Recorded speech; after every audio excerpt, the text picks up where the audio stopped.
again, and welcome back to another fun-filled episode of Monday Night Magic here on the MTG Cast Network. I am Chewie, and Yes, you are. Chewie. C. And that's Squee. Hi, I am here. I am not Chewie. Yes, you... No, wait, hang on. Yes, I aren't. Yes, he aren't. Clues is still on hiatus. Is that how you say that word? Hiatus? Sabbaticalized. He has been sabbaticalized. Tell me that doesn't sound like a magic card. I mean, it should be. It would be like an Oblivion Ring effect, too. But in blue? Would it be in blue? I mean, all of the other, professory type stuff is in blue. I would think sabbaticalized would be when a blue permanent goes away for a few turns and comes back smug.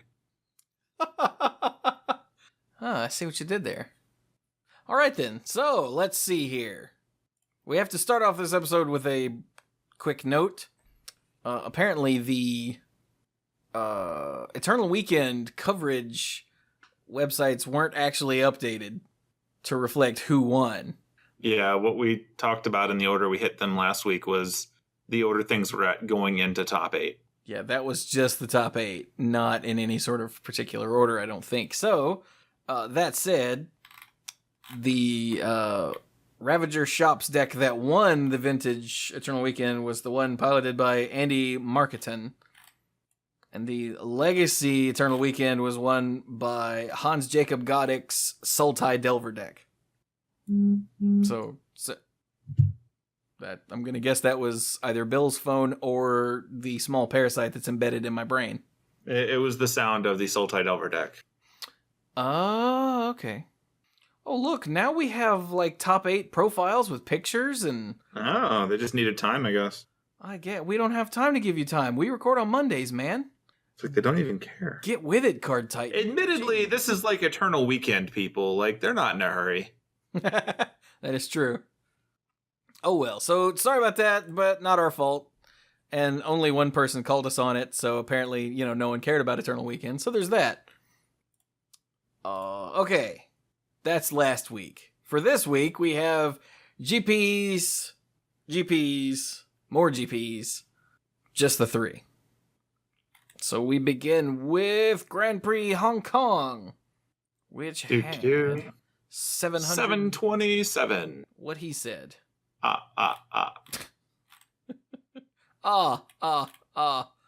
Where? It's timely. There's another tab at the top. I'm like, why can't I find the standings? Yep. It's because everything is wrong. Yep. I also have the hiccups all of a sudden. Also wrong. Oh, I don't? No, it's wrong that you have them. You don't want them. Oh, fair enough. So, all 3 tournaments were limited, which means we're just going to rattle off the top 8 and be done with it. Sounds like us, yeah. Where did I start? Hong Kong. 727. Yes. Okay, so that is this tab. Ha-ha! So, Sato Ray won the whole thing. Look at that. Playing cards. Playing 40 of them. 40. Let's hope it was just 40. Let's see here. Farrand Lee is in second. Sure. Jacob Hart is in third. Li Shi Chan, really? Is in fourth? He's just everywhere. Yeah, well, coverage. What? He's covering the world, dude. Everywhere. Good save. I mean, that's what I meant. Li Shi Chan. Okay. In 5th place, we have Vinod Prabhu, let's say. Maybe? Sure. Taejun Hao in 6th. Hoi Chik in 7th. And Kazuyuki Takamura in 8th. Yay, top 8. Woo, good job, everybody. Way too magic. High fives all around. Go Team U. So now let's go... let's head back this way just slightly and check out Grand Prix Liverpool. How many people were at Liverpool? Liverpool had 1,209 people. It's pretty good. Yeah? And it looks like Mark Purvis took it down, followed by Torsten Anders in second, Thorolf Severin in third, Bernardo Wait a minute. Bernardo Santos in 4th. There you go. Excuse me. I for some reason I got hung up on his last name and just threw N's everywhere. Carmine Daniello. Donamici. I don't know. Donamici's Carmine. Carmine. In 5th, 6th place, Hans, let's say, Mauch? Yeah. 7th place, Frisco Ab. I don't even know how to start that. Abkauer? Let's go. Abkauer? Yeah, let's say. And in 8th place, Carl Sarap. Carl. There's your top 8 in Liverpool. We are horrible at names. We are very Let sorry. it be known that at no point did we claim to be good at name. No. So then we go over to... Where was this? Phoenix. The bird or the city? I think it's the city. They're both on fire, right? I mean, this is not Golden Axe, where you could just do things on the back of a giant bird. But if you could, That'd be pretty cool. that'd be an interesting top 8. A little bit. So how many people were in Phoenix? Phoenix had 1,114. Less people than in Liverpool? Yeah? Nice.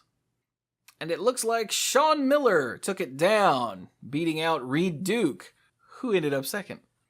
Paul Dean is in 3rd, Anton Johnson in 4th, Jacob Nagro in 5th, Christopher Finley 6th, Christian Calcano in 7th, and Kai Ruan. How do you say that? Ruan. Ruan? In 8th. I don't know, dude. Like, the Donald Duck hat is staring into my soul. I'm having trouble parsing this. It's sort of... It's looking at me. And I don't like It's it. like the hat you know will never heal you if you're playing Kingdom Hearts. Everyone knows. Or they'll wait until you take like 2 damage and then just throw an X potion at you or whatever it was called. I didn't give Donald items. Nope. All right then. So that's your top 8 in... Where was this? Phoenix. Yep. Good old limited. Yay. Yep. So then let's move on to DC. Washington, Yep. DC. Although I don't think this was anywhere near Washington, DC. Seldom is. I mean, I think this one was like even further away than usual, if I remember correctly. Do you want me to check? It sounds like you're checking. I don't know where to look anymore, because it's Not as readily available as you would think. It's readily available before it happens, but then when they move it out of the Dulles schedule- Expo Center in Chantilly, Virginia. Oh, okay. Well, maybe that's the same place it usually is, because Chantilly's a pretty good way, but away from DC. But I think that's where DC events are usually held. Yeah, it's over near Fairfax. Yeah. Maybe there was a GP in DC that was not in DC. Quite possibly. There was something that said DC that was like. I mean, the no. vast majority of these things are just in the Nova area, or they end up in Baltimore or something, and they just for whatever reason don't call it that. It's very awkward. Very little happens in DC because it's kind of a crowded and expensive place. It's also kind of a terrible place to ever have to work your way through. Yeah. So let's see. How many people were in the Legacy? Is Legacy? Legacy, everybody. Everybody? I wasn't there.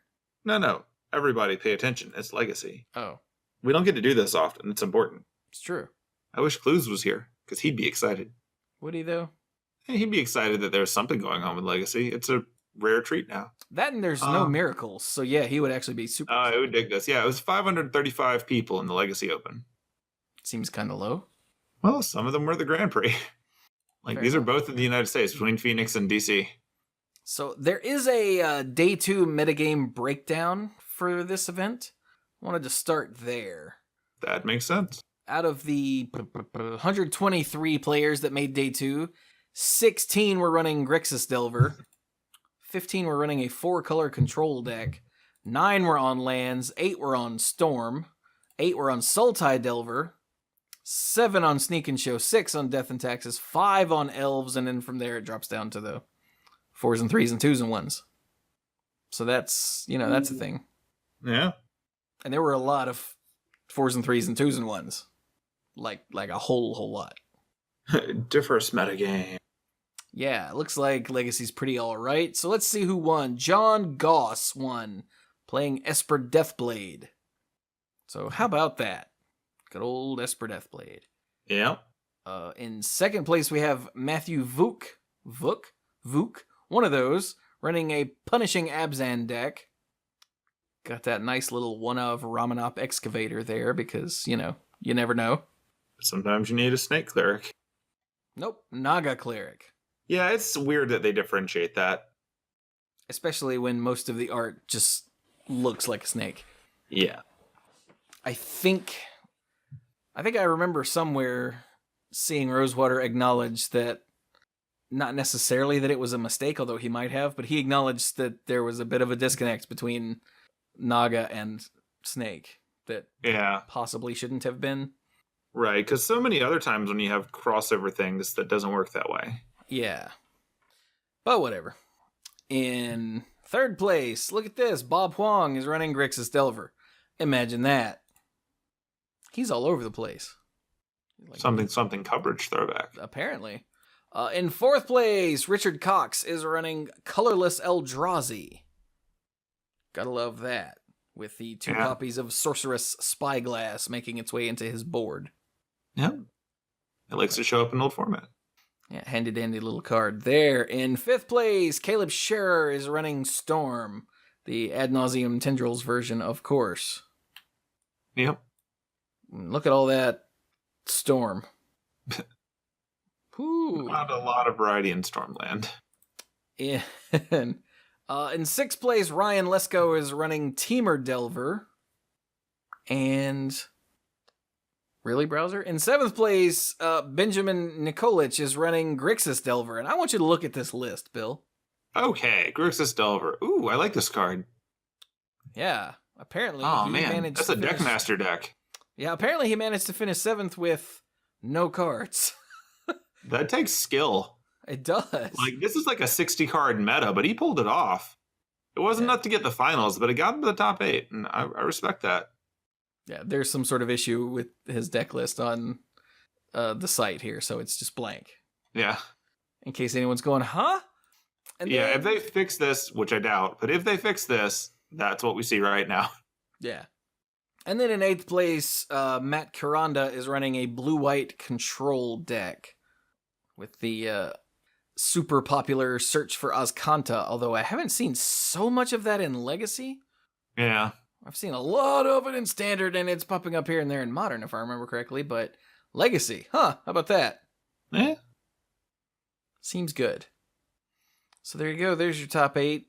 We've got more Grixis Delver, a lands in 10th, more Esper Deathblade, more Punishing Abzan, Grixis Delver, Sultai Delver, Death and Taxes in 15th, a Metalworker deck in 16th. Pew pew. Wait, don't tell me. Various other flavors of Delver, a Reanimator in 22nd, Elves, another Reanimator. Yeah, it looks good. Yep.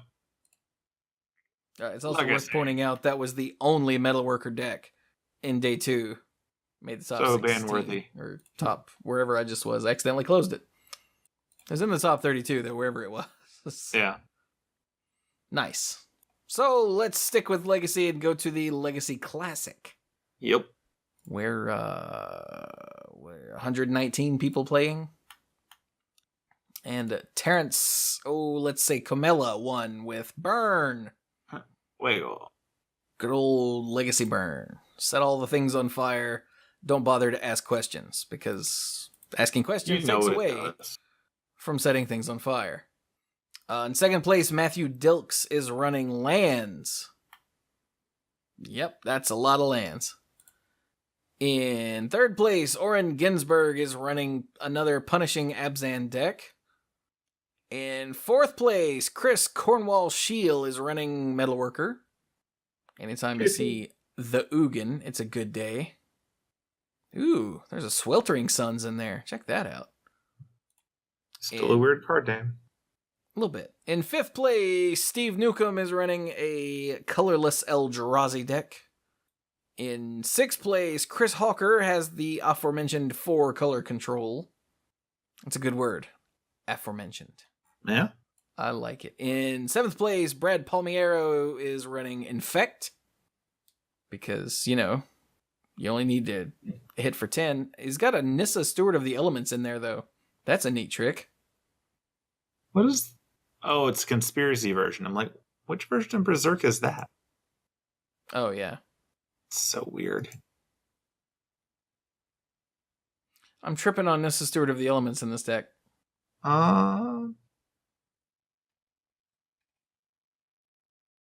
Yeah, that's weird. I don't know if Ink you're Moth? using it for the Scry. You might just straight up be using it for the Ink Moth for the -6. Oh. Brutal. Because Nissa, Steward of the Elements, is one of those. Actually, she's, I think, the only X mana planeswalker, so you can just cast her for 8 and then untap 2 of those lands and attack for 10, in fact, in the sky. How did an Infect deck get to 8 without losing, though? That's my only problem with that. Well, this is the classic. I would wager that's not even a diss on it. It's just got to have a different metagame because the decks that were doing the best have been taken out of the running. Oh, because they're still in day 2 of the of the Open. That would be my assumption as to how. I don't know. Legacy people, tweet at us because I'm curious. Yeah. So then rounding it out, we have a blue-red Delver deck by Jacob Saraceno, which, is what you'd expect, along with Cryptic Serpent. Gotta love that guy. So weird card. Gotta love those 6/5s for 2. I mean, as long as it's blue, right? That's what blue does. Totally. So let's see. Looking through more of the top 16, we've got a Jeskai Stoneblade, Grixis Delver, 4-color control, Storm Infect, Blue-Red Delver, Punishing Zoo, and Sultai Death Shadow. Neat. So plenty of stuff going on in Legacy. Nothing seems to be running away with it. Everything is fine. Nothing is ruined. At least that's what we're going to say. So let's see. How about the other classic, which was Modern? Take that Standard. Yeah, Standard. So 152 people playing Modern. Matt Ling won with this Modern Humans deck that we keep seeing. Yeah? Reboot. Seems neat. There were a couple of cards in this top 8 that I wanted to talk about, but now I don't remember what they were. Let's see. Mitchell Forrest is in second with a blue-red Breach deck. Oh yeah, Opt. Ever since Opt was reprinted in that was an Ixalan, right? Yeah, that's brand new. Yeah, it's brand new. Yeah. But yeah, ever since Opt was reprinted in Modern, we have seen it. First it was a 1 of, and then it was a 2 of, and now it's popping up as a 3 and 4 of in some of those blue decks. So it's good to know. I mean, it's a good card. Yeah. So there's that.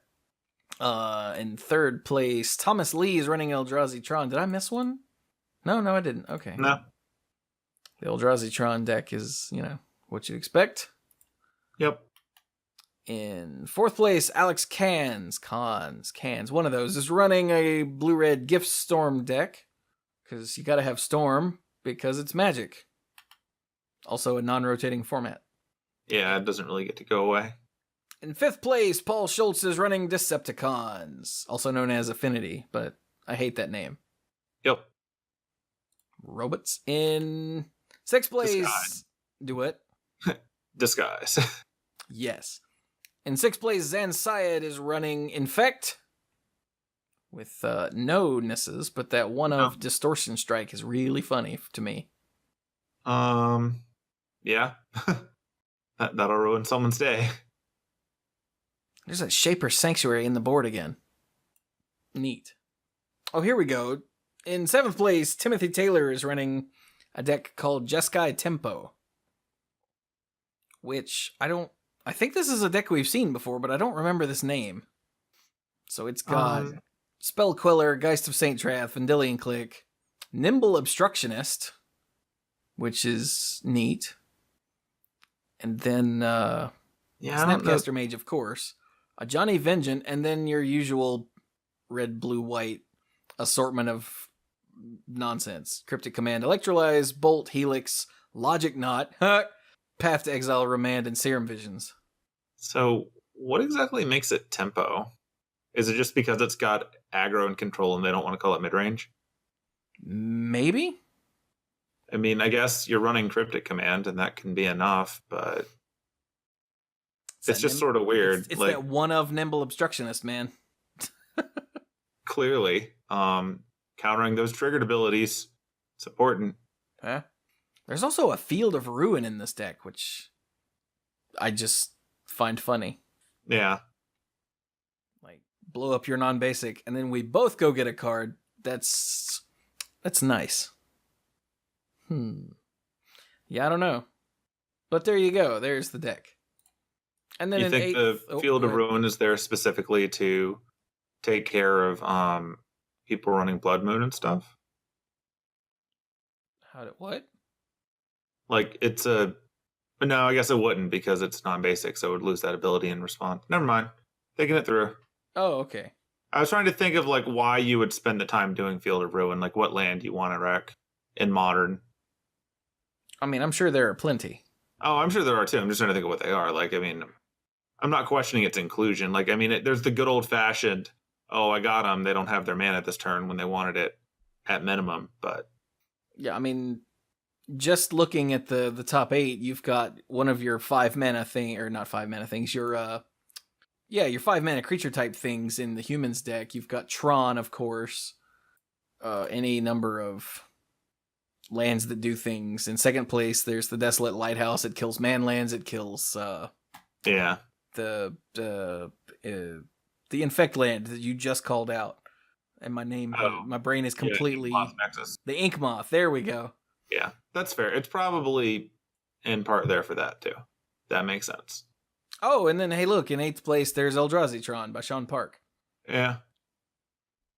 So, yeah, there's never any shortage of things to blow up as far as non-basic lands go in Modern. Yeah, and, like, I don't question, like, the ability there, but, like, not everyone runs main board, kill that land.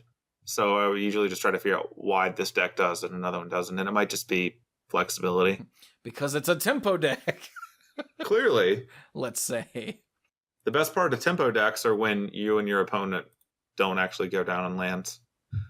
It's kind of nice. That is a thing I've always hated about the get rid of this to blow up their land and they get to go get a replacement is, Yeah. It's like, I just ghost quartered you, so now I'm down a land and you're not. Yeah, I mean, granted, they're down flexibility. They're down the land they need at that moment, but still, feels bad, man. It does not feel great. So then looking through the rest of the top 16, we've got 2 Jeskai Controls, another Infect, a White-Red Prison, more Humans, Counters Company, another Breach, and a Green-Black Tron deck. So yeah, Modern also looks healthy. I guess this is why nothing was banned. Nothing is banned. Yeah, in the last update. Makes sense. Yeah, and finally, if you want to know who is in next year's Pro Tour Team Series, the rosters have been revealed along with the super sweet logos for each one. I think the names and logos are getting a little more fancy. They are, but they're also way more obviously, and we're brought to you by this website. Yeah. Or this store. Like, those ones just have ready-made logos, and then other ones are just like, and we made this, and it's pretty cool. So it is kind of funny to scroll down and see what each group thinks looks cool, because these are all over the place. Personally, I'm a fan of MTG Sheep. Oh, where's the sheep? I need to see that. Scrolling. Almost at the bottom. Like, oh, yeah. That looks like a phone app. Right? Better be a phone app. I don't even care what it does. It's in Chinese, so I'll never know. No, you won't. So there you go. If you're interested in how the team rosters are going to look for next year, well, here you go. Links in the show notes. There are 37 teams in a row, all competing, and that should be, as usual, it should add an interesting and entertaining extra layer to the Pro Tour. So, sick. Yeah. And I guess speaking of Pro Tours, this coming weekend is Pro Tour Ixalan. Yeah, it is. Just going to be standard and booster draft. So, yay. Stuff to watch. So, while we're talking about tournaments, I guess we should point out that they have updated what Grand Prix will look like in 2018. Have they finally added those like sweet lightning bolts on the side to make them go faster? Maybe. I hope so, because GPs take forever. So, there's a lot here, but... Yeah, there is. Well, there's a lot of text here, but there's really not much. So what we're looking at is the day 2 cut is going to be at 6-2 after 8 rounds. So no more. I think before it was 6-3 after 9 rounds. Yeah, there was once a period of time where it was X and 2, and then they decided that felt really bad, so they made it into X and 3, which generally turned into 6 and 3. Yep. And now it looks like they're going like, okay, let's cut back around, go 8, but do 6 and 2. So, yeah. So they're going to do 8 rounds on day 1, 7 rounds on day 2, with the cut at 6 and 2. Now that said, this does mean they have in fact added lightning bolts to the side of it, because now it's going to be done an hour faster. So we got there. But then day 2 for the top 8 and the people that have to clean up, it's going to take an hour longer. Yes. That is more the Thunder Day. Boom. The Grand Prix promo card for next year is Mutavault, so that's pretty awesome. That's a good one. Pay 1, become 2/2 Mutant Ninja Turtle. Among other things. Yeah. Why limit yourself when you are now a god? Also a goat. Yeah, the full schedule is now up. No, that's the full schedule. Before, I think we only had the first half.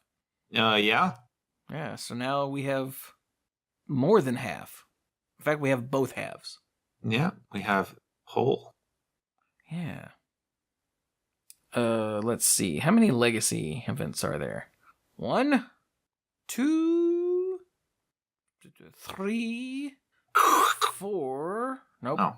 4, and then the team trios. How many of those are there? 1, 2, 3, 4. 4. Yeah, so you'll get to see Legacy 8 times on the GP circuit next year. Yeah. With 4 Legacy and 4 of the team trios. That's pretty good. Not dead yet. There's...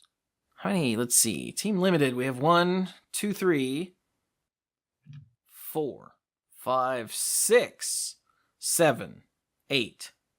I think at least 2 of those are on the same weekend. So, but that still 8 events. Team Limited, that's pretty good.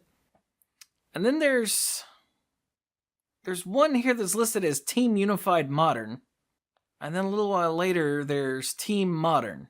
I'm going to assume that that's still Team Unified Modern. Presumably. Because the 2 that just say Team Modern were in the second half. So I'm guessing they've just changed what they're calling it and didn't bother to update the previous. They just copy-pasted, you know? That's my guess anyway. I don't know that for sure, but I kind of doubt that there are 2 different Team Modern formats.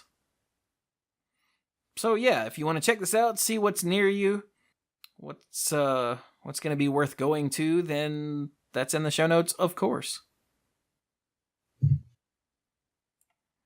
Let's see, what else? The Sunday PTQs are now going to use the format that was featured as the individual main events format. So the Legacy GP will have a Legacy PTQ. Double Grand Prix weekends will feature 2 PTQs, 1 for each format.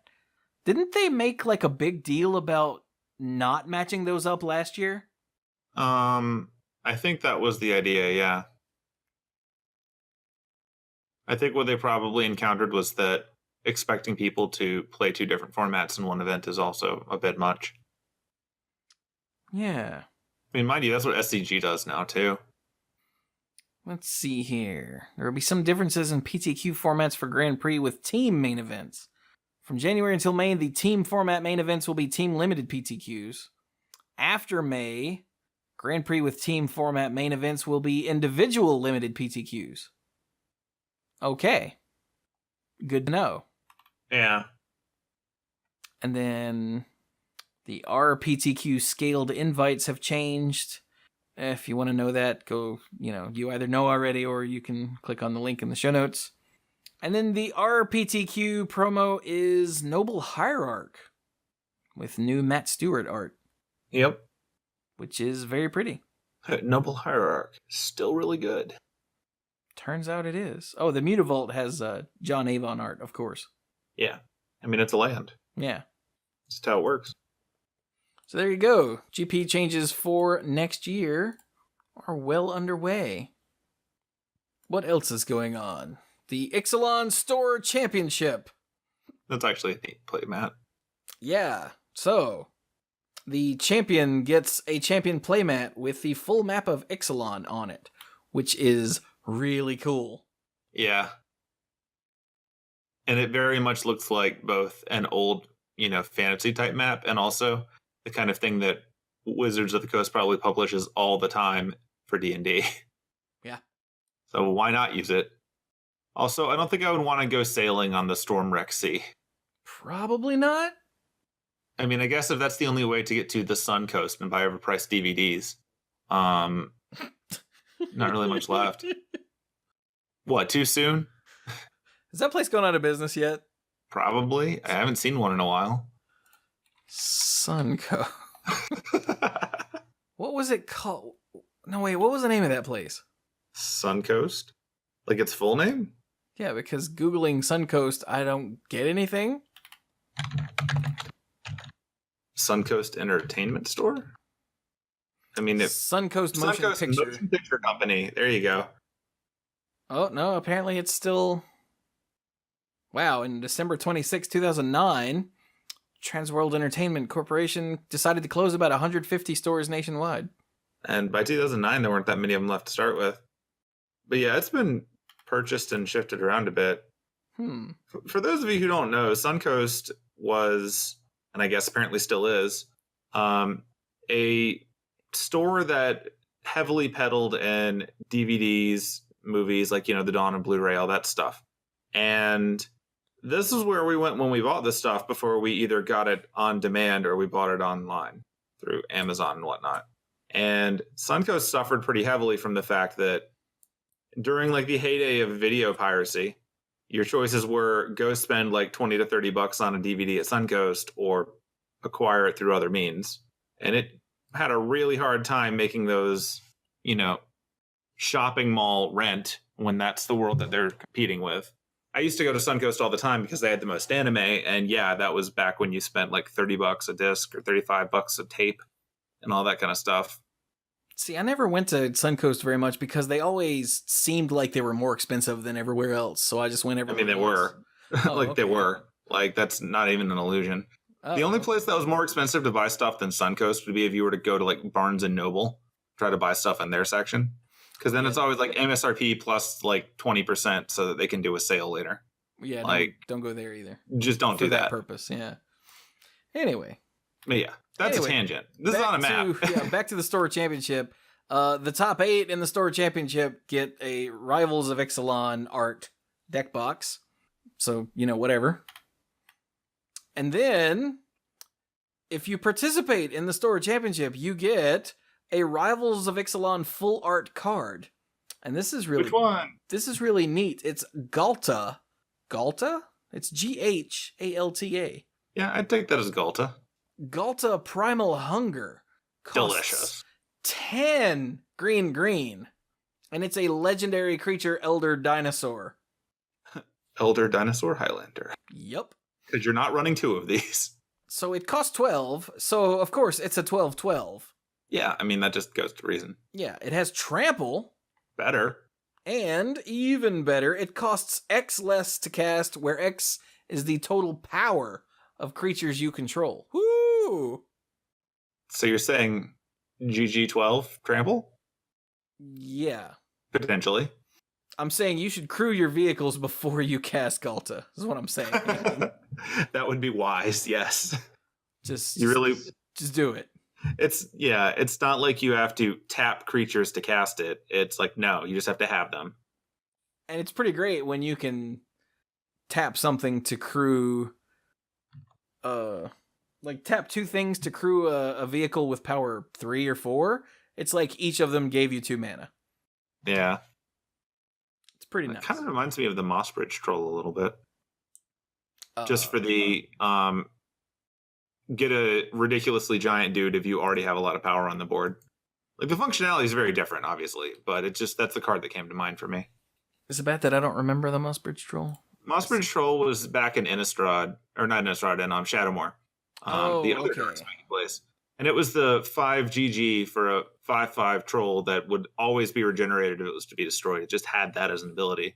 But the part that I was remembering was this thing where you had to tap untap creatures you control other than it with a total power of 10 or greater, and the troll got +20/+20 till end of turn. And so the result of having this stupid thing out was that you had either a bunch of little things or a few other things. You tap them, and then you had this massive super monster. And generally you would do that, when your opponent has already made all their awkward blocks. But in the case of this one, it's more, you get this big, awesome, cool thing that's just always big, and you don't actually have to have a lot out. Like, if you've got like 6 or 8 power out because you're running a green deck, then that's still a pretty sweet deal. Paying 4 to 6 mana for a 12/12 with trample is pretty solid. Yeah, I'm okay with that. It'll probably work out pretty nicely. And also for the things that care about cost, like, if your thing is like, gain life or whatever equal to the, cost of the card on the top of your deck. Well, cool, have 12. Cards like that are fun. But hey, Elder Dinosaur. Yeah, not pictured as the walking stick and the... The walking stick is not a friend to the tiny T-Rex arms. Yeah, it's going to be hard for the tiny T-Rex to, like, shake its fist at kids and tell them to get off its lawn when it's got tiny little arms. Which is why the rest of it's so big. Spend those points. Good lord. Yeah, I like to think that the T-Rex is one of those RPG concepts where they took like a dump stat in the arm department in order to get a big and everything else department. Because that's just how it works, right? In theory? I mean, I've never built a dinosaur. I mean, I can honestly say I haven't either. It's a mystery then. But yeah, a new card. Cool. Neat. I don't think it's anything that's going to break any formats, but it is neat to have. It is fun. Like, you'll see these things at casual decks for years. So, and we could be wrong. Probably not, though. What else? Oh, look. HasCon 2 has been announced. HasCon 2. Take your money harder. Dun dun dun dun. Bow. So, yeah, they're going to host the second ever HasCon event, September 6th through the 8th in 2019. I missed that. Yep. Take a year off. Huh. I would wager that's because typically for things like this, you have to book the venue more than a year out, and they didn't know if it was going to work or not. Yeah, probably. So, we have some time. Yeah. And if you look at the art at the top, it's still pretty funny because it looks like Optimus Prime is commanding Chandra Nalar to burn something. That is pretty funny. Because if any Transformer is going to demand loyalty, it's probably going to be him. Dude, check it out. In the HasCon, the HasCon art at the top, you have Monopoly, My Little Pony, Transformers, and Magic. Ooh. Yeah, we're one-upping Play-Doh. That's right. Moving up in the world. Take that, Play-Doh. Oh. Get back in the rug. Just kidding, you're never leaving. All right, two more bits of news here. First off, the deck lists for Merfolk versus Goblins Duel Decks have been officially revealed. Yay. As opposed to which site was it? I don't know which, but I know that those got out a while ago and we intentionally did not look at them. Was it the French Magic site? Yeah, it's usually the French Magic site. Okay. Like, that's not even a joke. They've messed up before. Yeah, which we mentioned that week, whichever episode that was. Yeah. So, yeah, what's going on here in the Merfolk deck? Well, the reprints of note. Hang on, I'm checking the uncommons. Oh, I'm looking at the new art cards. Oh, yeah. What's in the new art cards? Master of Waves. Master Waves gets new art already? Dang. Is this old Master Waves art? It looks new. No, it's new. I love Pro Red in my versus Goblins deck. Yeah, that does seem pretty good. It's like when you had Achroma versus the black deck. That worked out great. But yeah, reprints of note, we've got the Harbinger of the Tides, Master of the Pearl Trident, Tidebinder Mage, Wake Thrasher, remember that card? Oh, man. Merfolk Sovereign, Cold-Eyed Selkie, Engulf the Shore, Misdirection, and Mindspring, and the Master of Waves. Those are the rares and the one mythic. The uncommons, I'm not really seeing... I mean, Merfolk Reedray is pretty good. Yeah. Got your... Merfolk Reedray, or is it Marrow Reedray? Sorry, Marrow Reedray. Okay. I think it's actually pronounced Reedray or something like that. Could but be. As we know, I'm bad at names, so... Merfolk reply to Jerry. Yeah, Jerry's waiting on you. Hurry up. And then in the Goblins... What's got new art in Goblins? Oh, we didn't finish. Aquatex Will and Tidal Courier both have new art, it looks like. Yep. And then in the Goblins, we've got the Warren Instigator, who is another one of those cards who was gonna do so much and just didn't. Yeah. It's hard to get a 1/1 through. Well, it's hard to get a 1/1 through on turn 3, especially. Yeah. He's got really funny art where he's got he's going fishing. Yeah, I think he's trying to go fishing for Merfolk. Which is hilarious. Jim Palm Incinerator has super sweet new art. Yeah, he looks like he just turned 30. I don't get it. Logan's Run. Okay. Goblin Goon also has super sick new art. Yeah, that one's pretty cool. He's definitely a Goblin Mutant. And yeah, he's got one of those stones in the middle of his chest. You could wish on him. I wouldn't recommend it, though. No. I mean, unless you have more creatures than the other player, in which case, go for it. Go for it. And then Relentless Assault, that old classic from, oh god, was that Visions? This card has been printed in so many forms over time. Yeah, it was originally printed in Visions, but yeah, I mean, it's been reprinted in 6th, 7th, 8th, 9th, 10th, Starter, Portal 2nd Age, Portal 3 Kingdoms, and a Plane Chase.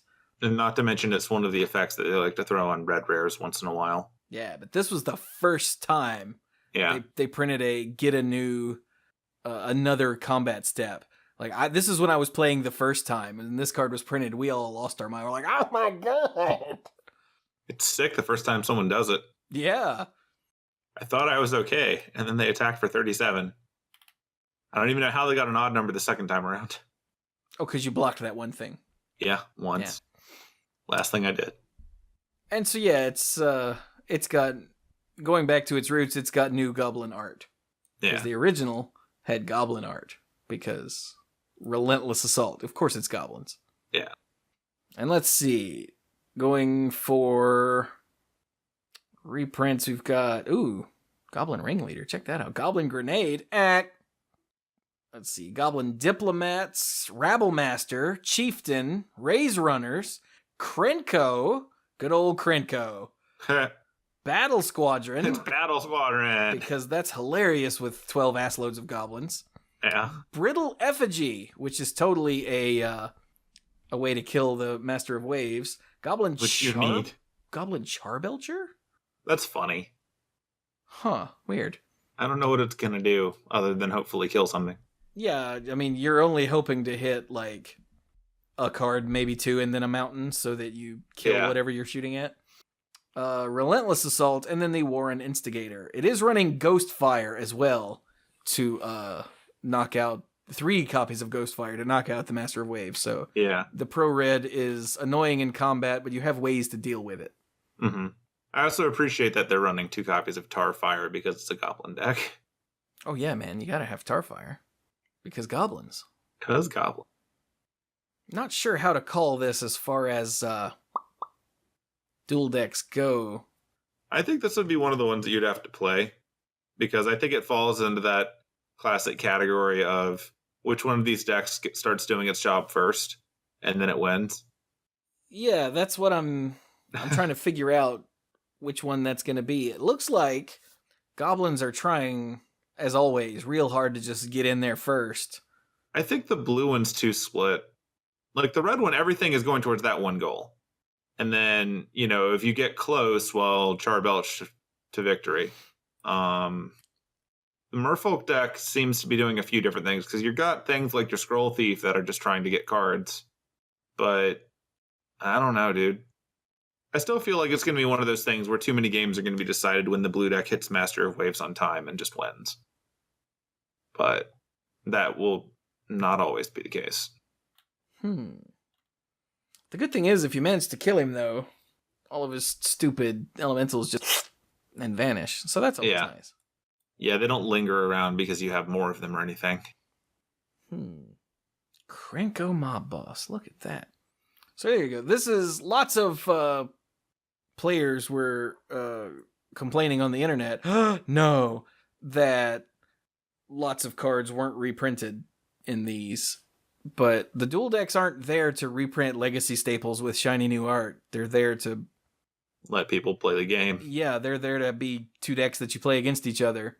This has to be something people can afford and find. The things that you're looking for are the master sets. Yep. Or the commander sets sometimes. And even then they don't like it when that happens because it results in a shortage of one of them and that makes everyone grumble. So remember, not every product is for you. It's true. Now, it's fine to go, oh, nuts, they didn't reprint such and such. But don't get on the internet and start complaining loudly that Wizards doesn't know what they're doing. Clearly they do. Yeah, like, for instance, I don't know why this mono red goblin deck doesn't have Thalia in it. Like, I just don't understand.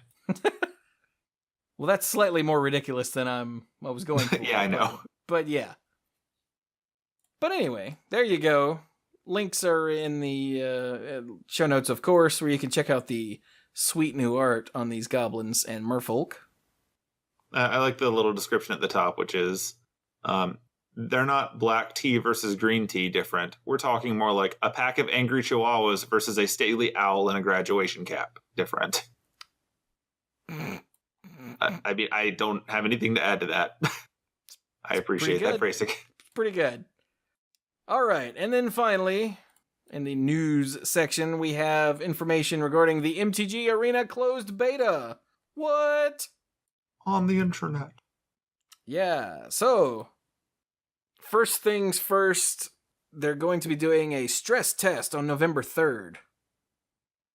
Translation, there will be unplanned downtime on November 3rd. Well, the stress test is there to see how the servers hold up to an assload of people suddenly logging on to play their game. Yeah. And then the closed beta is supposed to kick off as early as November 30th. Granted, that's going to depend on how the stress test and all that goes, but there's a definite end date. I honestly didn't think the closed beta would show up this year. Yeah, that's pretty ambitious. So but they've been gung-ho about making this thing happen, so... Yeah, they have. So that's pretty neat. You're going to be under an NDA if you're in the closed beta for an undisclosed amount of time until they're, quote, ready to show it to the rest of the world. So don't take screenshots or stream it or write about it or anything. Yeah, which is the main reason that I didn't bother signing up, because if I'm not going to be making content, then I don't want to play. So... Your approach to Magic is a bit different than most, but that is very true. So for those of you, Chewie, you gonna get in the close? No, I'm not. It's also just another one of those things to keep in mind that because you can't talk about this, it makes it a little bit harder when people start speculating and stuff like that. Same reason that WotC people have trouble when people ask them questions about stuff that hasn't been announced yet. So, not that you're going to get super amazing secrets, but be aware that if you get in on this, read that NDA very closely. This is legal stuff. You should take it very seriously. Yeah. So if you are in it, you're going to be under an NDA, and they're going to email you and let you know, hey, here's what's going on. You're under this NDA, blah, blah, blah, blah, blah. And there's lots of questions about it that, you need to know. So if you have signed up for the closed beta and are hoping to get in, you should check this out. Anyway, so link is in the show notes. And there you go. Is there anything neat in these questions? I didn't actually read them all. I don't think so. It's going to be, the closed beta is PC only. Yeah. Of course, because PC's just easier for this sort of thing. You really don't want to add the third-party elements to handling this when you're at this stage. Yeah. Like, I don't know if they've said what other platforms this is going to be on. I don't know that they've said it either, but I do know that historically it's all of the ones you expect -1. And which one it is varied from year to year. Pretty much, yeah. So, for instance, if you're on Xbox and you need to patch, you can't. You have to wait. I know that Overwatch players complain about this periodically, is that on the PC, hey, there's a patch, and we just get the patch. And on the Xbox, you just have to wait until there's a patch, which usually they tend to roll multiple patches together because I think there's a fee you have to pay. As I understand it. Uploaded and all that crap. Yeah, as I understand it, updates for console games have fees associated with them. And that's part of why a lot of console games stop getting supported while the PCs continue to. I mean, they'll obviously fix things that are broken, but they're not going to put a bunch of like cute little add-ons in because that costs money. Yeah. Or you'll get them all in like much bigger packages, like you said. Whereas directly like hosting their client, they can just make changes when they feel like it and you just download a little patch. Yeah. So let's see, more information here. Game modes will be best of 1 constructed matches with all Ixalan cards. Players will be provided with Ixalan cards. Yeah. There'll be a few other things they'll be trying out as they get closer to November 30th. Okay. Haven't determined an end date for the closed beta because that's the whole point of a closed beta. Do I get to keep all the cards I get during closed beta? No. There will be account wipes. Again, it's a beta. This sort of thing is going to happen. Do not get attached to anything you encounter in a beta. Exactly. Period. Just never do. Although they do point out that if you purchase virtual currency and we wipe your account, we will credit your MTG Arena account back the virtual currency you purchased. So, don't be freaking out. Well, I gave them $20 and then no, you'll get it back. Calm down, everybody chill. But you'll get it back in the form of the $20, not in the form of whatever you got for it, presumably. Well, no, you'll get it back. You'll get it back in the form of the virtual currency, whatever that is. Well, I'm saying it's not like you buy a pack and then they wipe it and you get the same cards again. Like, no, they're still wiping it. You just get your money back. Yeah. So again, don't get attached. These are those cards that you're supposed to pass after registering the list. To clarify, you don't get your money back. You get your in-game money back. Yeah. Yes, the in-game currency. You're never getting your money back from Wizards. They don't do that. No. Let's see. In-game economy elements will not be present the first day of the closed beta. Blah, blah, blah. Draft won't be available at the start, but expect more details on this later. So really, this is just, hey, is this working? Closed beta, the purpose is to get it in the hands of more and more and more people to have that many more data points for when things don't work or break or are stupid or whatever. Compatibility issues. Hey, this won't boot up at all on my computer. Well, tell us what you're running so we can figure out what the hell. That Linux. Sort of thing. I'm sorry. Yeah, sorry. So there you go. Again, if you're at all interested in playing the closed beta of MTG Arena, you've either already read this or, hey, links in the show notes. So, hey, Bill. Yeah. We should talk about, what was that other thing we're going to talk about? Magic Online. That other online Magic thing. Yeah, so as usual, the Magic Online updates get posted Tuesday, Wednesday. We record on Monday, so a lot of the stuff that pops up on the weekly news is probably old, so you should always go to the website and then go to Products Magic Online to get the most current stuff. So we're going to skip around a little bit over last week. So in honor of Halloween, like they do every year, they brought back the Triple Innistrad Draft, which ran from October 25th and will continue to run until the 1st, I think, this week. It usually goes to a Wednesday. Yeah, so hey, you get to play some Innistrad, and we'll talk a little bit more about Innistrad in a moment. Other crazy nonsense going on. Actually, no, let's just talk about Innistrad now. The rest of this stuff was last week. Sweet. Yay! So, in addition to the flashback favorites Innistrad that's going on right now, we're finally throwing in another Throwback Standard Gauntlet. And the next Throwback Standard Gauntlet is Innistrad Standard. Yeah. So, Innistrad was an entertaining time to me because it was the first time that I was really playing Standard with any regularity. So, I've actually played with a lot of these decks. But for those that aren't familiar, the format of these are standard gauntlets, meaning rather than drafting a deck or bringing your own deck, you'll put in the tickets or the play points, however you want to get in the games, and it will give you a built deck based on one of the archetypes that was available at the time. And you'll be playing against other archetypes that were available at the time. And so Chewie and I are going to relatively quickly cover what the archetypes are, because we both remember these things, because Chewie was doing podcast at this point in time. So... yeah, these decks were around from September 2011 to August 2013. Yeah. So these decks appeared somewhere in that range. Yeah. Timeline-wise, this is the Scars block, the Innistrad block, and the Return to Ravnica block is sort of the overlap that they have here. So, first up, we got Pod. You remember Birthing Pod? I do remember Birthing Pod. Birthing Pod got its start in Standard. I completely forgot that Pod was an actual Standard deck that was relatively brutal. Yeah. And it was all because, well, not all, but a large portion of it was because of something so silly as Strangleroot Geist. Yeah, 2/2 with haste and undying. A 2/1 with haste and undying for 2 mana. Undying as a mechanic was very frustrating.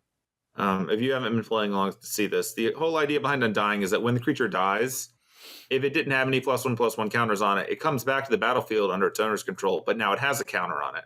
So in practice, you just killed this thing, now it's back a little bit bigger. And if you have any ability to manipulate counters, then this thing is never going away. Strangleroot Geist was incredibly annoying because you pretty much get stuck in this thing of, okay, well, I take 2.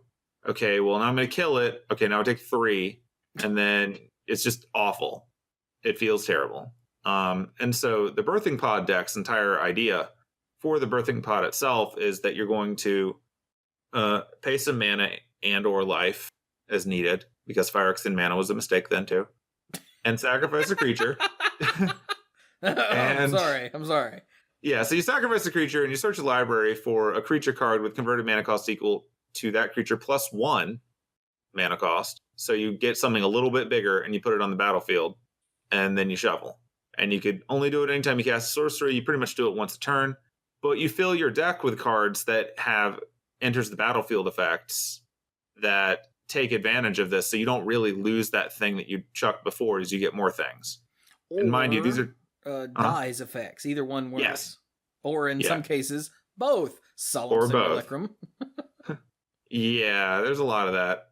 So the entire deck, if you look over it, consists of cards that either make mana so that you can start the pod game quickly, or do stuff like you said, Solemn Simulacrum. When it enters, you can search the library for a basic land card and put it on the battlefield tapped. And when it dies, you get a card. So you dig out a Solemn, get a land, chuck the Solemn for something that costs 5, get a card, continue. There's a lot of things that are messed up that cost 5, by the way. Yeah, like in this deck, it's Acidic Slime, which, hey, blow up that thing. That thing can include land, by the way. Yeah. Or Geist Honored Monk, which, hey, brings 2 buddies with it. Yeah. And then from there, you ramp up into Wormcoil Engine, Inferno Titan, and Elish Norn, and it's just stupid. Yeah. Elish Norn at the top is disgusting. And bearing in mind, this is really just you paying 1 and a Phyrexian green every turn to keep this engine running as long as you have these creatures. And you can do whatever you want with the rest of your mana, which is probably play more creatures. Like, it's a very solid deck, and it has a versatile sideboard because you're pretty much all over the place color-wise. You're red, green, white, and that gave you a lot of options at that point in time. So, that's Pod. You'll recognize it from other formats where Pod is legal, where the cards are just better, but these are all really good. All right, so second deck. God. Did you look at the second deck? No, I just saw the Phyrexian Metamorph in the sideboard and went, oh yeah. Oh yeah, there was that too. Phyrexian Metamorph, another example of Phyrexian mana being too good. But this is the Phyrexian Mana Clone artifact. Good lord. So you could continue the fun. Just brutal. Yeah. So you got that. Up next, we've got Tempered Steel. Tempered Steel is weird as a deck. Is it? Tempered Steel was from the obviously the part that overlapped with Scars of Mirrodin, because it's got Mox in it, and Mox Opal was what you were allowed at the time.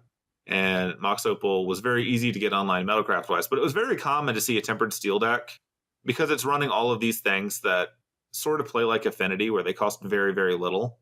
And you could see the deck just dump its hand on like turn 2. Like, it wasn't that uncommon because you've got your Mox Opal, which, legendary or not, it's making mana, it's doing its job. It's got Angmoth Nexus, which is a recurring trend from the time. And yeah, it just dumps a whole bunch of creatures very quickly. It'll pay Phyrexian mana to get things. It's running Mim Knights because they cost 0.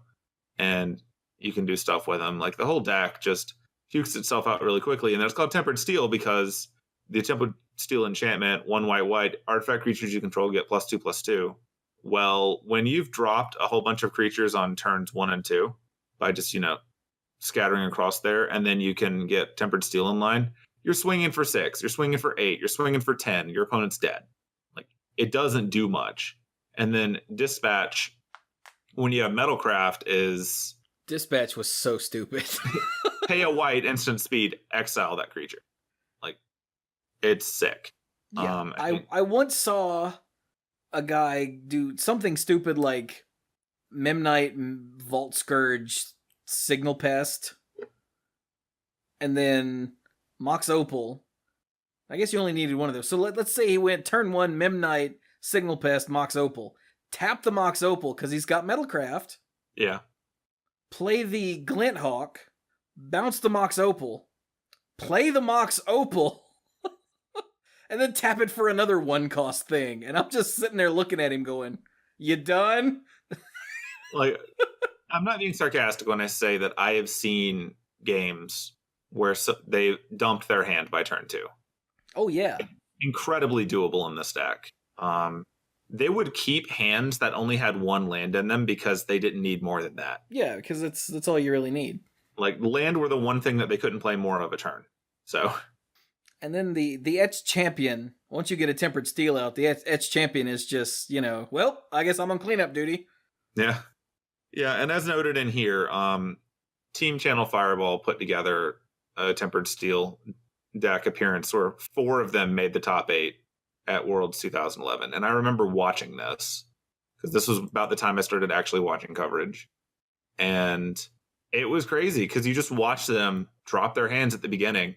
And I think I remember at one point, LSV got, like, I don't think he won, but I think he got pretty far in there, and he just dropped his whole hand with the Tempered Steel. And then, like, when the second Tempered Steel came down or something, it was like, oh, the deck can do that. The whole thing was crazy. So, shall we talk about the deck that was actually probably the best deck at the time? Yeah, we should do that, because this is the one that beat out. Yeah. The Tempered Steel, the 4 Tempered Steel decks that made the top 8 of that Pro Tour. Yeah.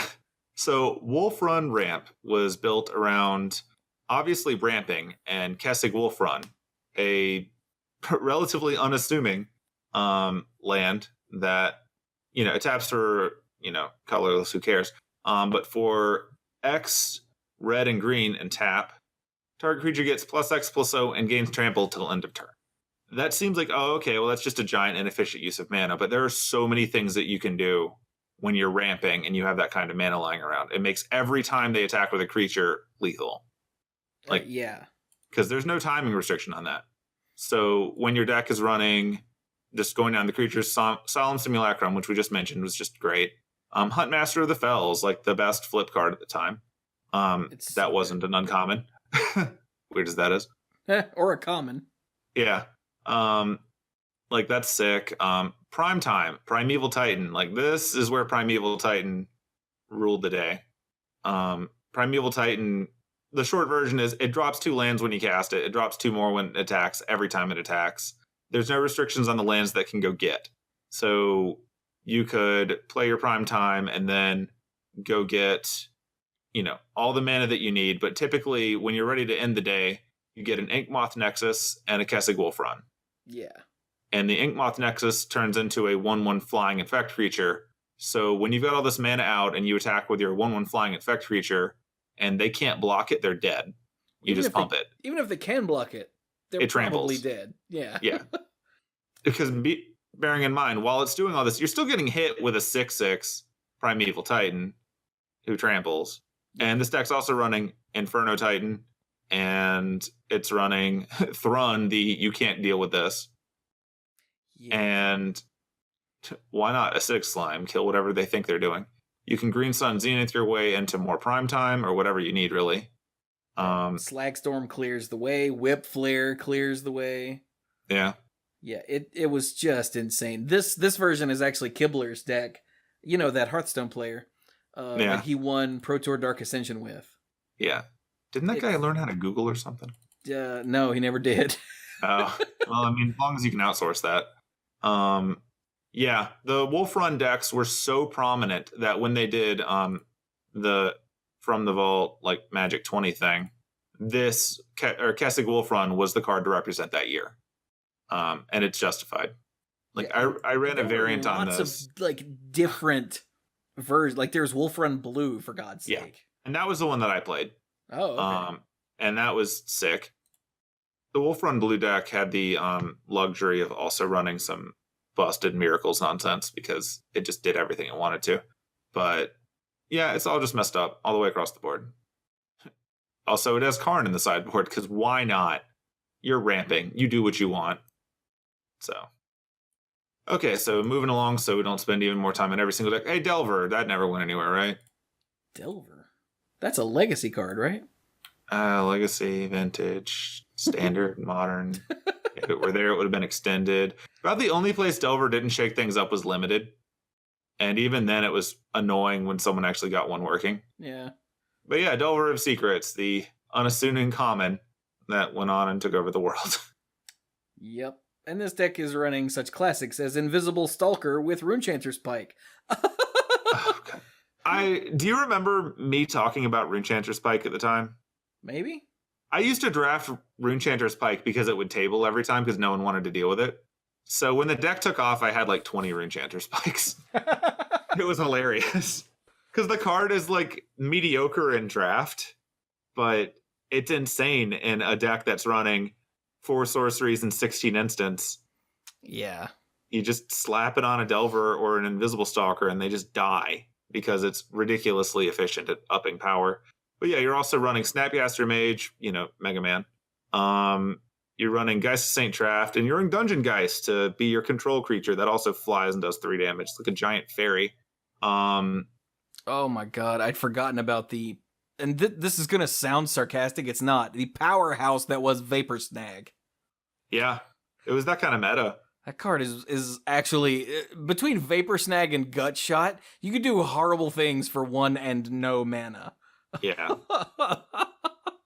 Well, that was the thing. The deck was allowed to run a bit light there because the creatures were all cheap. Yeah, everything is all cheap. Like, everything's cheap. So the creatures are cheap, but typically you could drop a creature and then a spell. Because the important thing is that you're running 4 Snapcaster Mage. So they have to be cheap. Because you're going to get them back again for an extra 1 and a blue. So it was very common to turn 1 Ponder. That was just how you started the deck. And it let you keep hands that you really shouldn't have. Or Thought Scour. That was another sick one to turn 1. Mill myself for 2, draw a card, instant. Oh, speed. yeah. Yeah. It was pretty common. Yeah. There were lots of nonsense things going on here. That deck was good, like, straight up. Delver was the boogeyman of the format.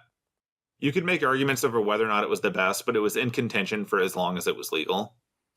Like, as soon as people realized that Delver of Secrets was reliably a 3-2 in a controlling deck build, there were many times where the Delver deck would just start doing stuff on turn 1 or 2. Like, they called it a blind flipping a Delver, where the second turn before you've had a chance to do anything, if you just happen to actually flip your Delver without having to work for it. Yeah. It was disgusting because then you didn't have to deal with it and you're already hitting them for 3+. Delver of Secrets is widely known to be a mistake, but a legal mistake.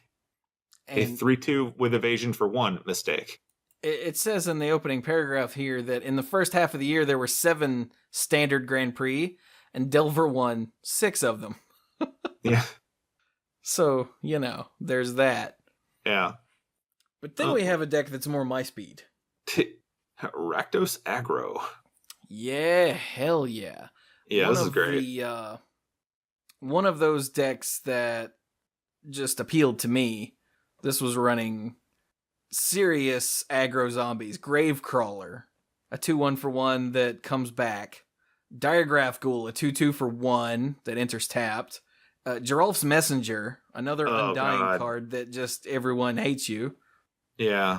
The 3/2 with Undying, and when it enters the battlefield, target opponent loses 2 life. So for 3 black mana, you're gonna deal them 4. Yeah. Just guaranteed. Plus either hit them for more, or eat a removal spell, or eat a blocker, or, it was just stupid. Well, the thing is, it's 3/2. You can't ignore that. Yeah. But when you finally kill it, you're now dealing with a 4/3 and you're down 2 more life. It's sick.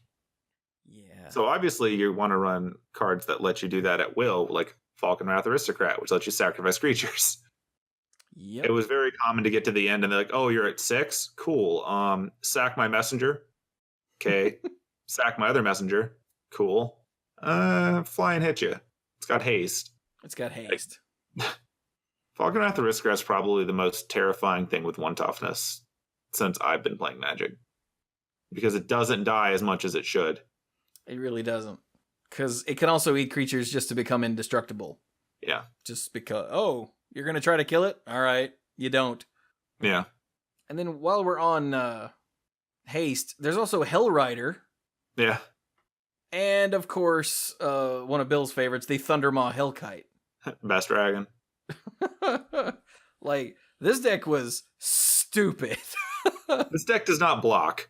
No, it doesn't need to, it doesn't want to. It's also running Sign in Blood because card draw, because you're playing aggro, so you're going to want some more cards. Searing Spear because Lightning Bolt wasn't legal. Brimstone Volley because Lightning Bolt wasn't legal and sometimes it deals 5. And Victim of Night. Yeah, often it does 5. You have a sack outlet in this deck. It's doing 5. Oh, that's true, yeah. And then Victim of Night because it says black kill a thing. Yeah. It looks like it says non-vampire, non-werewolf, non-zombie. Really, it says black kill a thing. Yeah. black solve a problem. Yeah, exactly. So yeah. This deck is balls to the wall, punch you in the face. And it also is running 3 Bonfire the Damned in the board, which in and of itself was a ridiculous nonsense factory. Oh my god, I forgot about that. That was the burning miracle. Yeah. Okay, let's look for something at a different speed. Bant Auras. I thought you said a different speed. This is a different speed. It's not as fast, but it's still terrifying. Oh, yeah, so the Rakdos deck just beat you down because it's relentless. This one beats you down because, and I win. Yeah. You ran the Rakdos deck if you like eating and want to make sure you get to lunch. One way or another, you're going to be done in 6 turns. It was great. The Bant Auras deck is playing heavily off of the magic of Hexproof with Geist of St. Traft and Visible Stalker. And yeah. And dude, Ethereal Armor. This card looked like a goofy, build around me casual card. Because also legal at the same time was Rancor. Yep. And Spectral Flight.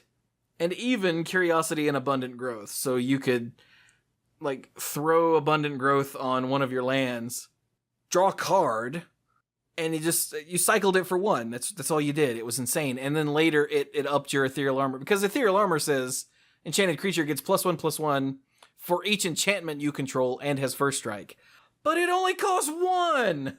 Yeah, it's one of those things you look at and you're you read that as aura on this creature, which is roll your eyes, but no, it's straight up enchantments. Period. Yeah, and then Rancor costs 1 and Spectral Flight costs 2. And it's just stupid. Yeah, and so pretty much the entire idea behind this deck is you play an Invisible Stalker or a Geist of Saint Traft, and then you make sure you have at least one other creature out in case someone has a sack effect, because they can't target these things. And then you just build a giant Super Pants monster and kill things with it. It's a very simple deck to play. I remember playing in a tournament once and losing to this deck when it was being piloted by like a 9-year-old. And it was kind of an experience because, like, you know, I'm not knocking, you know, kids playing Magic. I mean, it's certainly something that someone can do. But it was just such an, like, my opponent didn't really understand a lot of the mechanics of the game, but had just been instructed, play this thing when you have it, then put all these things that say enchantment on it, and then win. And that's what they were doing. Like, they were asking if it was okay to cast stuff. I'm like, no, that's a sorcery. You can't do that. Oh, okay. Can I put this on there? No, that's a different creature. You can't put a creature on a creature. Oh, okay. So they were learning the game, but it didn't matter because they're dumping all this stuff on Invisible Stalker and killing you. And I didn't play them in the first round. This was like the 4th round of the 3-0 bracket. Like, it was that simple and great. And I seem to remember Bill being a little bit salty about that. I was pretty salty at the moment. Now that I look back on it. But at the time, I was like, this happened. But yeah.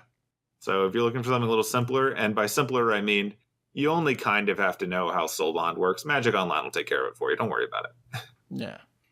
The Paladin will find a friend. The friend is that thing that's got hexproof, and then you win. And let's not forget, even like something simple like Fencing Ace, the 1/1 with Double Strike. You dropped a Spectral Flight on a 1/1 with Double Strike. Now it's a 3/3 flyer with Double Strike. You're probably going to win if they don't kill it. Yeah. Like, you don't even have to get fancy. Throw a Rancor on it. Yeah, the big thing to understand about the decks, do not put all of your auras on one creature. You don't need to. You put 1 or 2 auras on a hexproof creature, your opponent will spend a lot of resources. They will kill it eventually. They'll find a way. But every creature in your deck is dangerous because you're running all these good auras. And over the course of 2 or 3 dead creatures, you'll just win. Like, yeah, pretty much all there is to it. So moving on. Moving on to Aristocrats. That's what they call it. Yeah, Aristocrats. It's weird. Yeah, it's a strange deck. Like, you played one of its ancestors, if you want to describe Kamikaze. Yeah, the Kamikaze deck, actually, it was like a distant ancestor looking at this. Yeah, the version that they picked here was from later on. Yeah, this is, well, I mean, it's a Sam Black deck.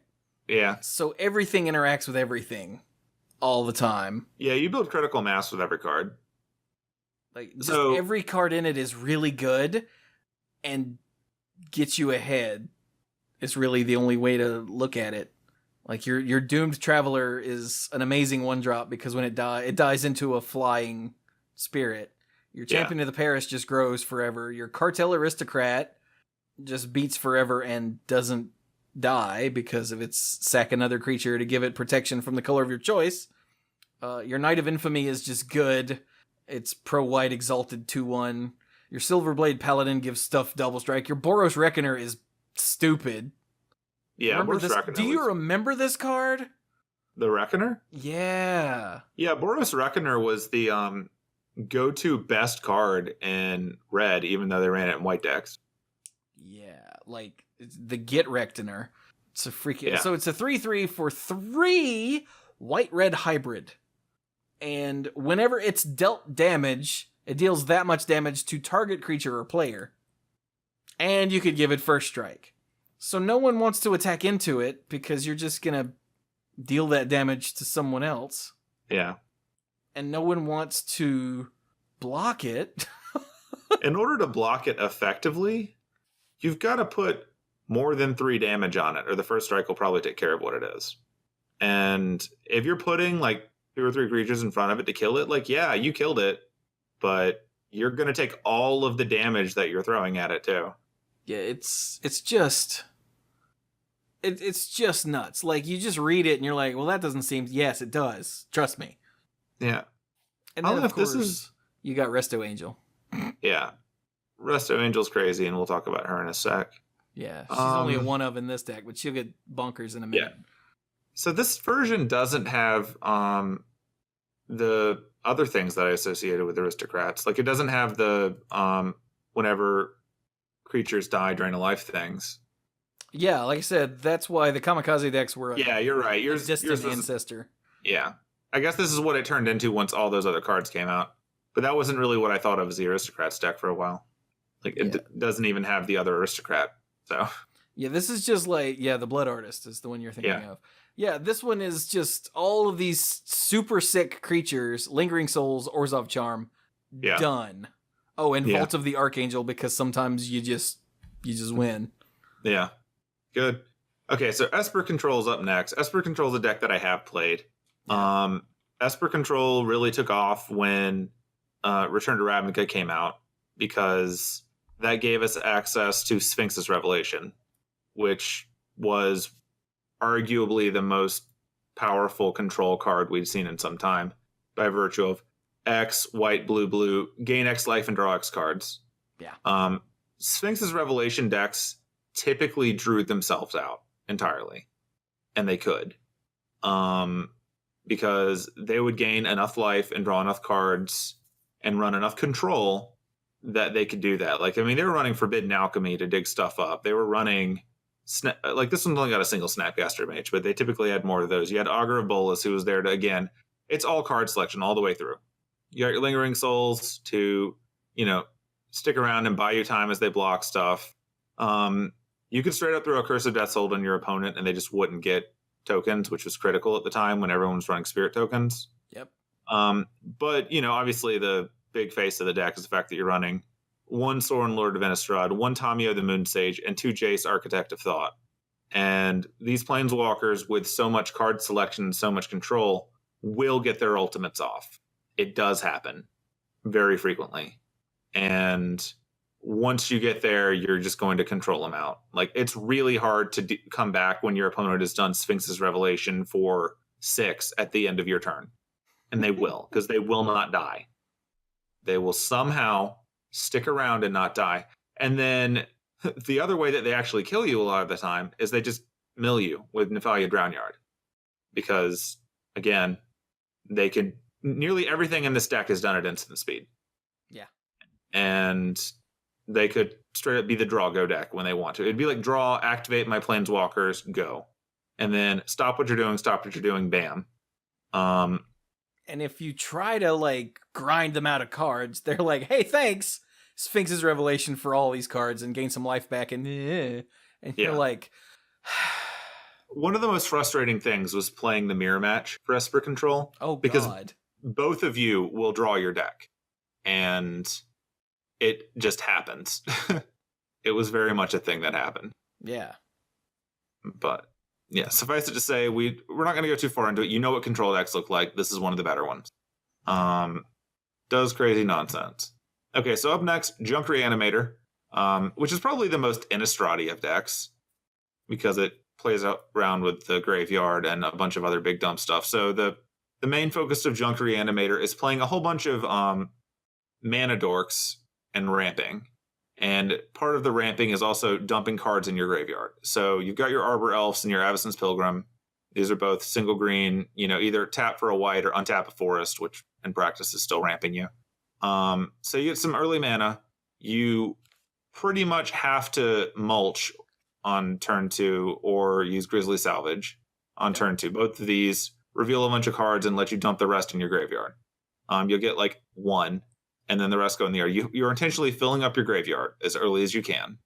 And then you're relying on Unburial Rites to dig something broken out. And Unburial Rites, return target creature from your graveyard to the battlefield, also has flashback 3 and a white. So if you mulch an Unburial Rites and, let's say, an Angel of Serenity into the graveyard, well, you know what your turn is next. You're going to flashback the Unburial Rites to get an Angel of Serenity. The Angel of Serenity is going to pop in, exile whatever your opponent has going on, and maybe another threat out of your graveyard, so that if they can deal with it, you've got another card coming. And Angel of Serenity cost 7, you seldom pay 7. Maybe the third one, if the game goes long enough, you cast. But Unburial Rites was ridiculously good. It's the heart of the deck. The other thing that makes the deck live forever is the fact that Restoration Angel, it's got 4 of those, and it's got 4 Thragtusk. And those together make games go forever.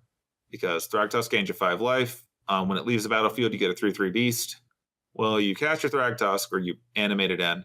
Then you blink it with Restoration Angel after it's blocked, or just whenever something would happen to it. And suddenly, you get another 3/3 beast, and you gain 5 life again. Because it leaves and gets you a 3/3 beast, and it comes back in, you get 5 life, and then if they deal with it again, you get another 3/3 beast. Meanwhile, Restoration Angel's a 3/4 flyer. So you just, like, you would go down an entire sheet of paper with life total changes in these games. Yeah. It was insane.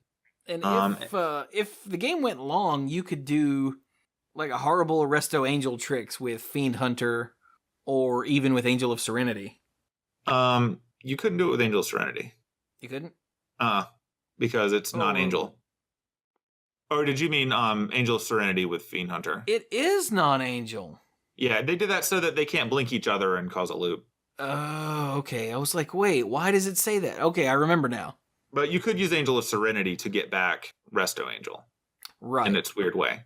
But yeah, you're also running 2 Acidic Slime, which is going to be miserable for someone.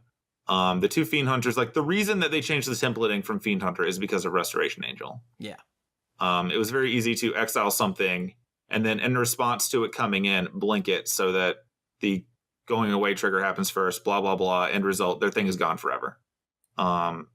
And then later you blink the Fiend Hunter and get rid of something else. It was pretty sweet and terrible. But I did play this for a bit. And it's running Vault of the Archangel so that even more life changes. It just keeps happening. But yeah, I actually had a friend who did borderless alterations of Unburial Rites, and I ran those. It's the only time I've run altered cards, and I ran them because it made it much faster to dig through the graveyard to make sure I have an Unburial Rites. Oh. Because that's the only card that really matters. Like, if you don't see it, then the rest of it doesn't matter. But if you see it, now you dig through the rest and see what you want to get out with it. But it was really helpful since they don't put little tombstones in the corners anymore.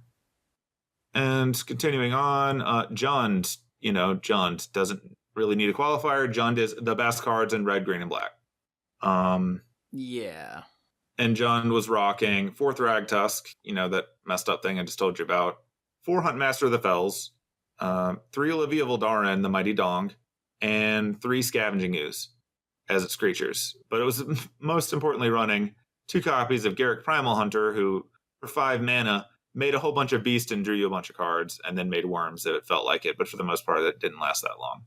You pair that off with some removal in the form of Tragic Slip, Putrefy when needed, Abrupt Decay, Doomblade, Mizium Mortars, Dreadbore, yeah, it killed things. 4 Bonfire of the Dam. Like, the deck pretty much plays some efficient creatures that are hard to deal with and kills you with either first it kills your creatures while its creatures hit you, and then later it'll just be like top deck Bonfire for 7, for 8, whatever, you're dead. Doesn't matter. It's very straightforward. It works well. It's, of course, running Keswick Wolf Run because it's in this color. And yeah, not really a lot to say there. Yeah, this is Jund is as Jund does. This is Reed Duke's deck that, let's see. I don't know which one it is, but he won GP Miami and then took second at Worlds in 2013 with it. So yeah, it's pretty good. And finally, just to round these out, we've got Blue, White, Red Flash before they called it Jeskai. And this Flash deck was similar to the other ones. Like, so again, Restoration Angel as a 3/4 for 4 that flies, it has Flash and does other stuff is crazy. Yep. It ran Augur Bolus and Snapcaster Mage as the 2 other creatures that's flashing, both of which, again, card advantage by virtue of it. It's just straight value town. 19 instants and 5 sorceries for that Snapcaster to play with. Pillar of Flame, that's the one that you use to get rid of the undying creatures. I could not remember the life of it. Yeah. Or the name Pillar of Flame is sorcery, 2 damage. If the creature would die this turn, exile it instead. So you got rid of those problems. It also let you get rid of some of the other things that you don't want to get reanimated when you're dealing with a meta of, weird stuff like Angel of Serenity, because sometimes it mattered. I mean, Thragtusk. Thragtusk, you just want gone. Yeah, Yeah. that's very true. Because like Unburial Rites a Thragtusk is also miserable. But yeah, it's running Supreme Verdict. It's running War Leader's Helix to, kill and gain life. You've got Sphinx's Revelation, of course, for the games to go forever. Azuria's Charm. Like the charms were around at this point from the all 10 of the charms for the guilds. Azuria's Charm was noteworthy for its ability to put an attacking or blocking creature back on top of the owner's library.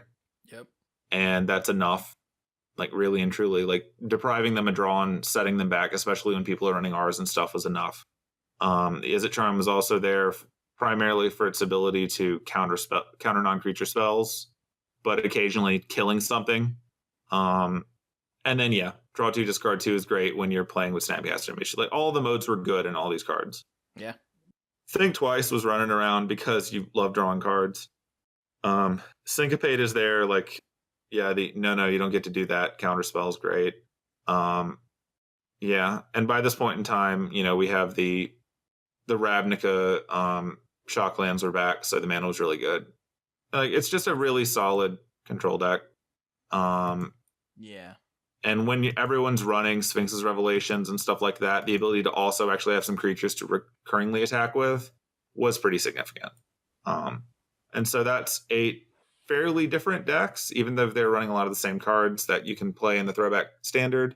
I really enjoyed it at the time, and I think I'd probably enjoy it more in Magic Online than Paper, specifically because Magic Online is going to keep track of all the life totals for you.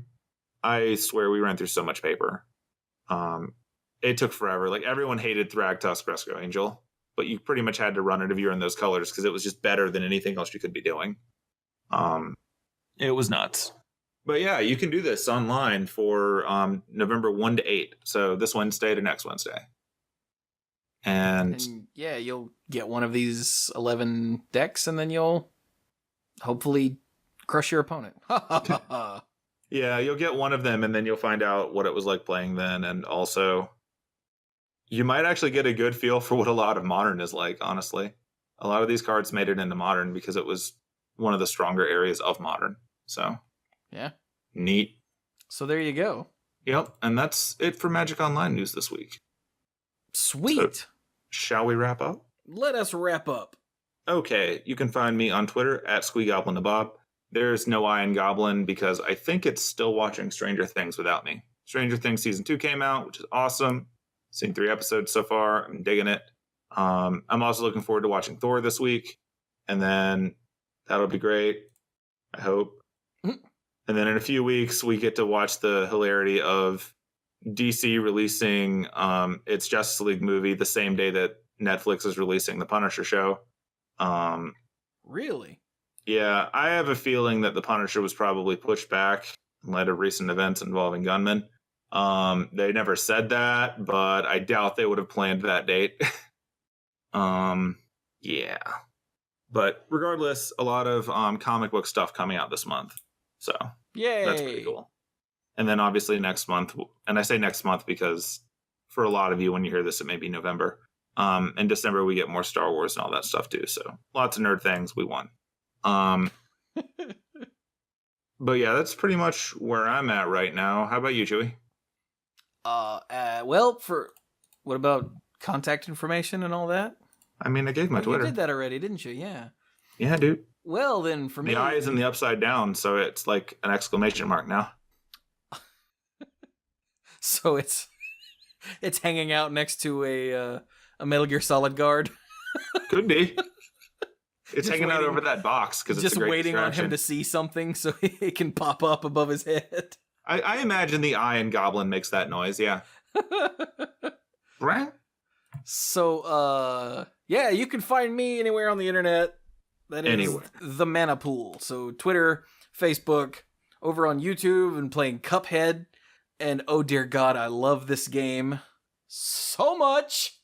I've posted 3 Cuphead videos, and today I recorded 3 more.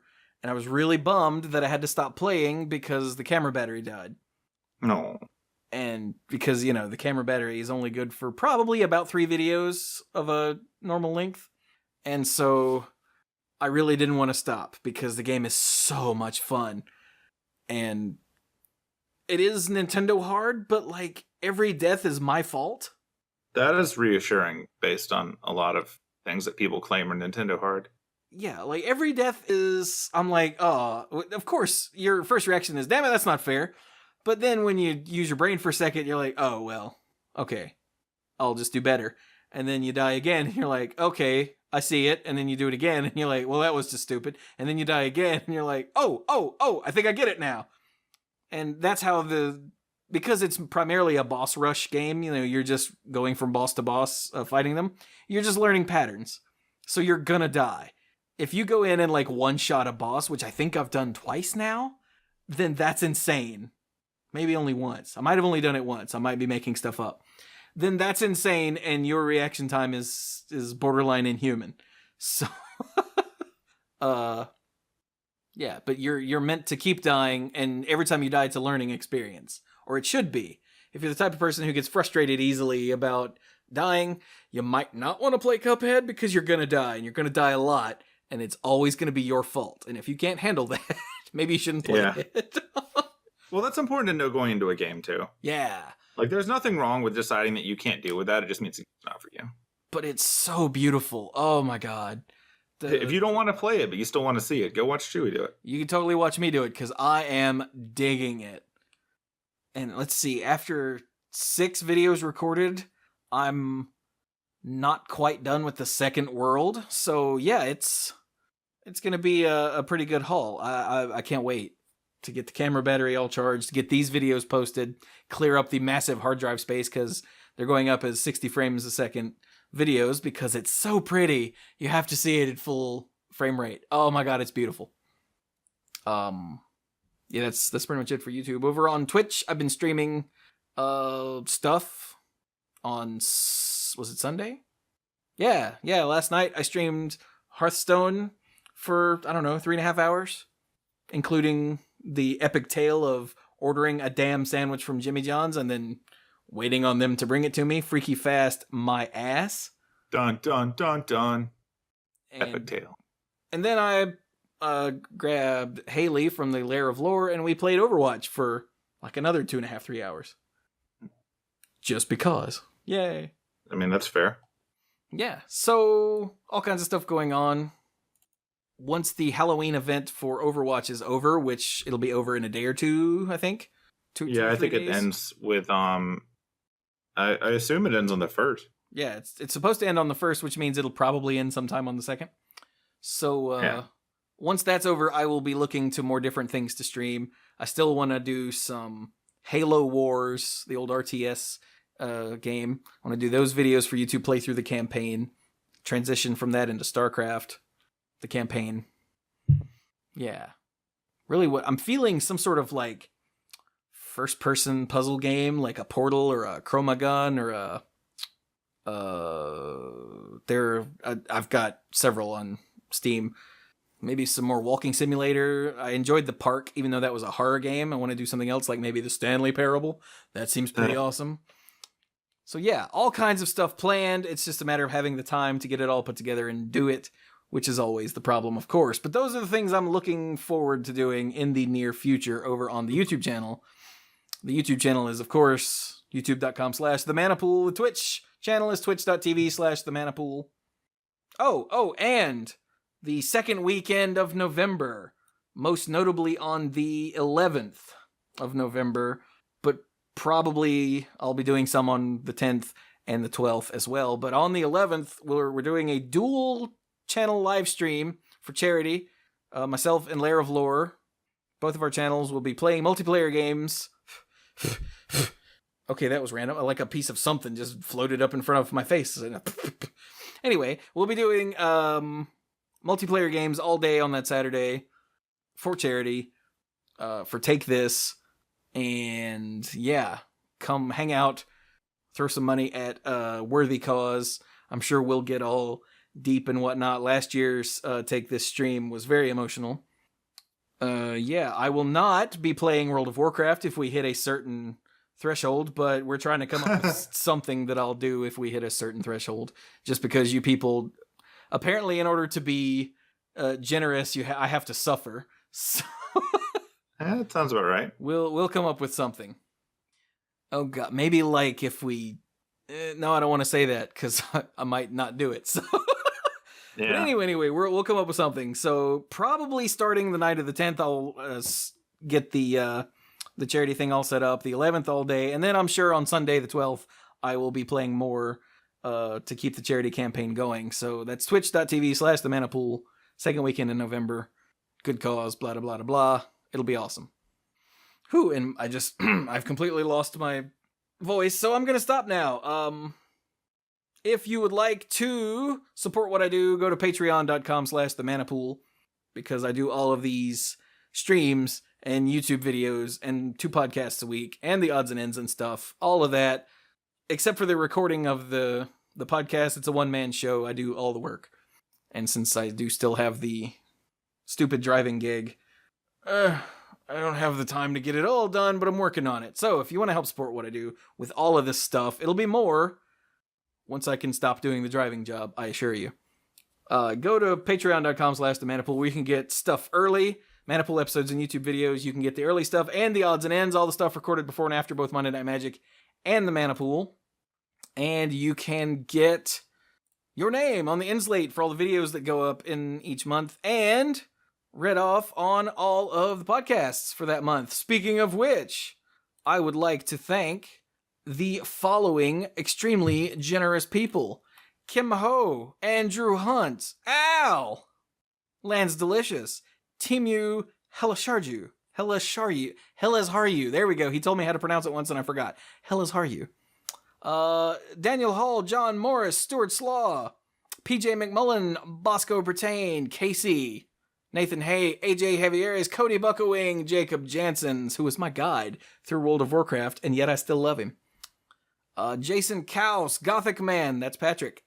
Brian DeLucci, Stark Maximum, Dan Holm, Mike Miller-Burned, and the Beast Father, Aaron Goodwine. I couldn't do it without you guys, and of course I couldn't do it without all of the rest of you either. So this has been Monday Night Magic number 582. Thank you all so very much for listening, and go play some Magic.